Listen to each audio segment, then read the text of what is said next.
Nikaze n'umunezero ntangere vyo gusubira kubana namwe bamwe banywanyi mubandanya kurikirana amakuru, ibiganiro dutohora umwanya ku mwanya, ibiganiro ducisha kuri iyi mboneshakure ya Iyakare TV. Iyakare TV ni imboneshakure igushikiriza amakuru iba yatohoje, iyatosoye neza, abamenyesha amakuru batandukanye baba bari ijya nino imihingo itandukanye bakayadushikiriza, natwe tukayatunganya tukayagushikiriza. Kugira ngo aya makuru aza gushikako fyonda subscribe niba ukoresha ururimi rw'icongereza canke niba ukoresha ururimi rw'igifaransa fyonda sabone, hama uraca uja ngaha iburyo urafyonda no kwa kantu kameze nk'agakengeri, amakuru ibiganiro dutoza umwanya ku mwanya bizaja bigushikira aho uzoba uherereye hose kw'isi. Amakuru azindukiye ngaha mu gihugu cacu c'Uburundi ari muri politike, umutekano no mu kibano. Reka dutangurire aya makuru yacu muri politike n'imigenderanire myiza y'amakungu. Umukuru w'igihugu cacu c'Uburundi Varisito Ndayishimiye yaraye afashe urugendo rwamushikanye mu gihugu ca Repubulika iharanira intwaro rusangi ya Kongo, inyuma yo kuva mu mugigwa wo gusezera umuvyeyi w'umuhisi Petero Nkurunziza Domitira Minani. Uru rugendo umukuru w'igihugu Varisito Ndayishimiye yaciye afata rwamushikanye mu gihugu ca Repubulika iharanira intwaro rusangi ya Kongo, aho yagiye guhura n'umukuru w'ico gihugu Felix Antoine Tshisekedi. Kuri ubu ngubu bari mu biganiro, yakiriwe i Kinshasa n'uyu mukuru w'igihugu ca Kongo. Biravugwa ko rero umukuru w'igihugu Varisito Ndayishimiye yaciye aja ngaho mu gihugu ca Repubulika iharanira intwaro rusangi ya Kongo kugira ngo aje kuvyutsa no kugirana amasezerano yandi akomakomeye cane. Murazi ko igihugu cacu c'Uburundi cyagiraniye amasezerano n'ivy'ubufatanye mu vya gisirikari n'igihugu kibanyi ca Repubulika iharanira intwaro rusangi ya Kongo. Amakuru rero yagezwe ko amakuru ariko aravugwa icajyanye umukuru w'igihugu Varisito Ndayishimiye no kugira ngo barabire hamwe imigambi mishasha yo kungeni barungikirana abasirikari, mbere no kuraba ukungeni ibikoresho vya gisirikari bishobora kurungikwa ngaho muri Kongo bivuye mu gihugu c'Uburundi kugira ngo bahashe umugwi w'inyeshamba za M23. Iyindi ngingo iriko ngo bari buze kuganira ko Uburundi buritegurira kugaba igitero mu gihugu c'u Rwanda, ngo bagiye kunoza neza ukungeni ico gitero, ivyo bitero bizohava bigenda. Uburundi bwararunze ingabo nyinshi cane ku mupaka, ku rubibe ruhuza u Rwanda n'Uburundi, aho abarundi bariko bararundanya ivyo bigwanisho n'abo basirikari cane cane mu ntara ya Kirundo, komine Busoni na komine Bugarura. Muri Bugabira mbere kandi n'intara ya Kayanza, komine Matongo na Kabarore zihanamiye ikibira. Mu ntara ya Cibitoke naho nuko bimeze, muri komine Mabayi na komine Bukinanyana na komine Mugina na komine Rugombo. Ayo makomine yose arunze ko ingabo, biboneka ko umwanya n'umwanya ibitero bishobora gukorwa. Umukuru w'igihugu Varisito Ndayishimiye rero ngo yoba yagiye ngaho mu gihugu ca Repubulika iharanira intwaro rusangi ya Kongo kugira ngo babashe kunogereza hamwe no gufata ingingo ukungene urwo rugamba ruzogenda. Ngo muri Kongo baraguze ibitwaro bikomakomeye cane, kandi ngo Kongo yari yavuze ko izorasa i Kigali iri mu gisagara ca Goma.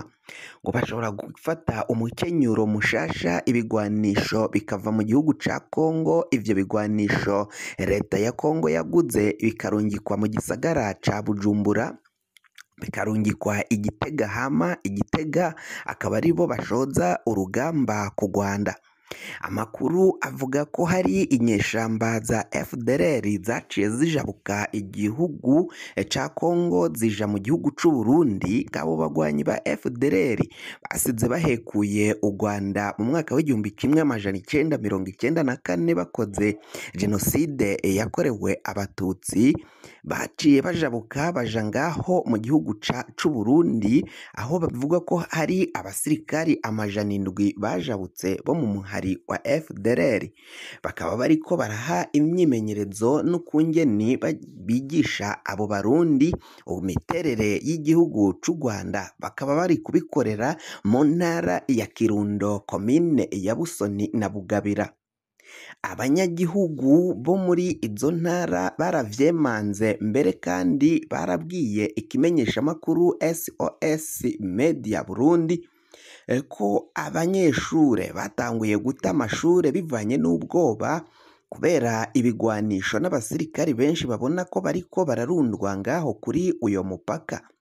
Imbonerakure zihejeje ukwezi kose ziriko zirahabwa imyimenyerezo hamwe na FDLR, bigisha banatoza izo mbonerakure n'abasirikari b'u Burundi kuzoja kugwana mu gihugu c'u Rwanda. Ico bikoze uwubonye abo basirikare n'ivyo bigwanisho wese birunze ngaho ku mupaka arabona ko hari icuka c'intambara kiriko kiratutumba, naho umukuru w'igihugu Varisito Ndayishimiye atari yofata umunsi wo kugaba ico gitero, ariko ngo biraboneka ko igitero gihari. Vyaje kunyuka rero afashe urugendo giturumbuka rwamujanye mu gihugu ca Repubulika Iharanira Intwaro Rusangi ya Kongo, aho bivugwa ko rero bagiye kunoza neza umugambi wo kugaba ivyo bitero. Abarundi barungitswe ngaho mu gihugu ca Repubulika Iharanira Intwaro Rusangi ya Kongo kugwanayo bararenga 8,000 vy'abasirikari bari ngaho ku butaka bwa Repubulika Iharanira Intwaro Rusangi ya Kongo. Afrika y'Epfo nayo yatangaje ko igiye kurungika abandi basirikari 2,900. Abo basirikari nabo bakaza biyongera ku bandi basoda ba Afrika y'Epfo yari isanzwe ifise muri ico gihugu ca Kongo ngaho mu buseruko. Igihugu ca Tanzania, Perezida Madame Suluhu Hassani, uyu atwara igihugu ca Tanzania, nawe yaciye avuga ko hamwe na Afrika y'Epfo urugamba bagiyemo canke bafatanije atakintu na kimwe batazogerako. Uyu mudamu atwara igihugu ca Tanzania yavuze ko bagwanira iragi rya Nyerere, mu gihe Afrika y'Epfo nayo Cyril Ramaphosa nawe yatangaje ko bagwanira iragi rya Nelson Mandela. Baravuga ko bari hamwe bagomba kurenganura abarengana, bakagwanya ushaka kurenganya abadafise kivugira. Biraboneka ko rero ngo urwo rugamba rwo guhasha inyeshamba za M23 Tanzania na Afrika y'Epfo na Malawi bafatanije hamwe n'u Burundi ngo bagomba kuzorutsinda bagatabara igihugu ca Repubulika Iharanira Intwaro Rusangi ya Kongo. Ico bikoze biraboneka ko abansi igihugu c'u Rwanda gifise ari benshi, bakibeshera ko gifise abagwanyi b'inyeshamba za M23, kandi iyo M23 ari abakongomani bavuka ku butaka bwa Kongo baharanira uburenganzira bwabo n'ubw'abavyeyi babo bateshejwe izabo bagahungira mu bihugu bigiye bitandukanye. Leta ya Kongo yo ikabihakana ko atari abakongomani, ahubwo ikabita ko ari abanyarwanda bateye Kongo kugira ngo basahure imitungo yabo. Uburundi barabunenga ko cane abarundi abanyapolitiki baravuga ko umukuru w'igihugu Varisito Ndayishimiye nk'umubanyi mwiza n'umuvukanyi w'igihugu c'u Rwanda na Kongo atakabaye aja gushigikira umubanyi umwe, ahubwo yagomba kujamo hagati agakiranura abo bavukanyi n'ababanyi bariko baragwana. Batari bake rero bakabona ko Uburundi nabwo bushobora kuzohahombera. gihe nyine mugabo Uburundi bwahise bwugara imipaka ihuza igihugu kibanyi c'u Rwanda n'igihugu cacu c'u Burundi. Kugira ngo amakuru mwene nk'aya ku ya Kare TV aze aragushikira wafyonda subscribe niba ukoresha ururimi rw'icongereza canke wowe ukoresha ururimi rw'igifaransa ugafyonda sabone, hama uraca uja ngaha iburyo urafyonda no kwako kantu kameze nk'agakengeri, amakuru ibiganiro dutohoza umwanya ku mwanya bizoja bigushikira aho uzoba uherereye hose kw'isi.